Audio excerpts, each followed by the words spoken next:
ফরিদপুর ৪ সংসদীয় আসনের সীমানা পুনর্বহালের দাবিতে ভাঙ্গায় মহাসড়ক রেলপথ অবরোধের ঘটনায় বর্তমান ও সাবেক ইউপি চেয়ারম্যান সহ ৯০ জনের নামে মামলা করেছে পুলিশ।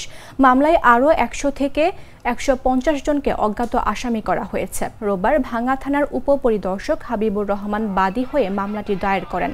মামলায় ১ নম্বর আসামি করা হয়েছে আলগী ইউনিয়ন পরিষদের চেয়ারম্যান মোহাম্মদ সিদ্দিক মিয়াকে। তাকে শনিবার ভোরে গ্রেফতার করেছে গোয়েন্দা পুলিশ। এছাড়াও হামিরদী ইউনিয়ন পরিষদের সাবেক চেয়ারম্যান মোহাম্মদ খোকন মিয়াকে ২ নম্বর আসামি করা হয়েছে।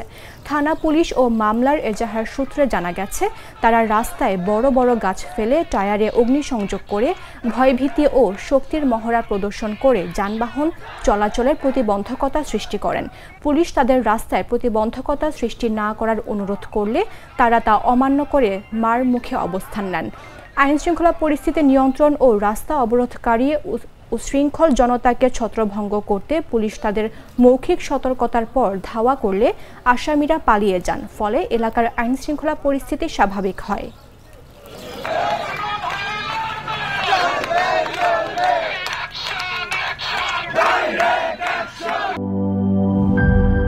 গুড লাক পেনের সফট অয়েল বেসড ইঙ্ক দেয় নিখুঁত লেখার আত্মবিশ্বাস। Good luck pen, make your lakh.